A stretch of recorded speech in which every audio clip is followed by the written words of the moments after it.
probability of a cut 56.6. Before yesterday, August was around 87%. July, of course, was 82%. Should we be less confident the BOE will move in August following yesterday, or as confident? I think we should be very confident they're going to do something. There was a lot of talk in the minutes about the measures that they had considered, plural, different packages of response, and with rates already so low, they're clearly looking around for other ways that they can stimulate the economy or cushion the slowdown that seems to be unfolding after the referendum. What's the best bang for your buck? What's the best way of you know, balancing the Brexit threats to the economy? Well, I think, you know, we would expect them to cut bank rate next month. It's a somewhat token move, to be honest, at these sorts of levels, but it sends out a signal that they're willing to do everything they can to help. We think beyond that they will reintroduce QE, and that we think they'll do that as soon as next month as well. Now, you know, that some would argue is a questionable policy as well, and no one's quite sure exactly what it achieved last time around.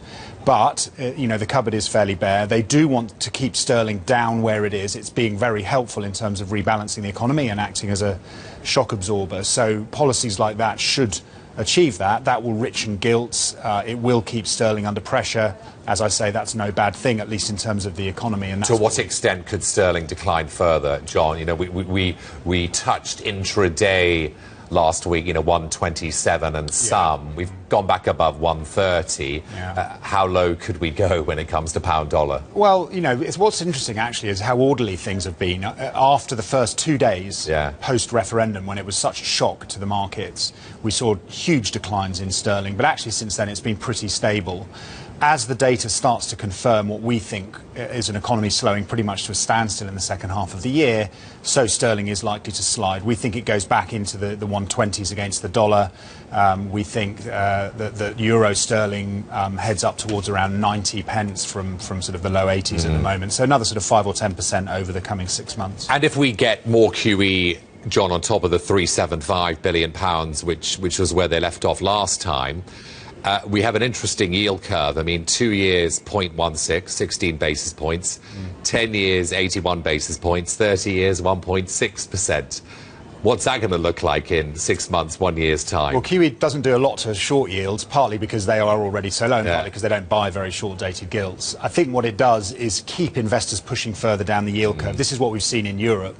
Once the ECB was clearly going to start QE in early 2015, we saw the curve flatten aggressively. 30-year yields fell quite sharply, and we think we're going to see the same thing in the UK. To what extent? Give me a figure on the 10 and 30-year. Well, we think 10-year gilts head down to around 65 basis points from around 80 at the moment, partly because QE is already factored in to a degree. That's been one of the drivers of lower yields.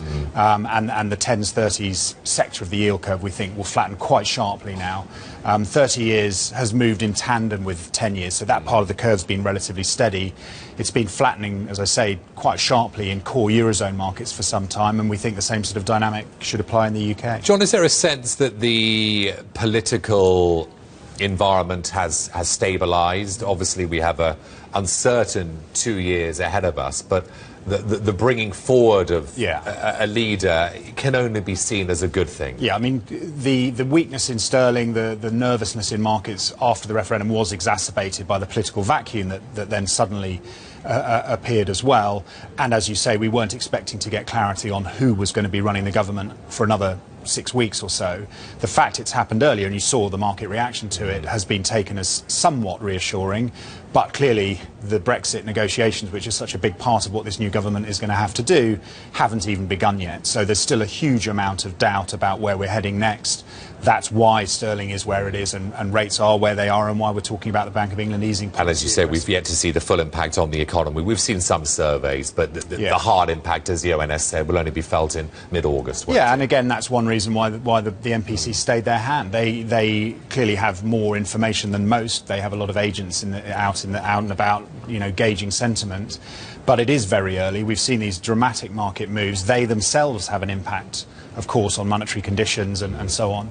So they want a bit more time to just see exactly where we stand, let the dust settle a bit, and then we don't doubt they'll act fairly forcefully.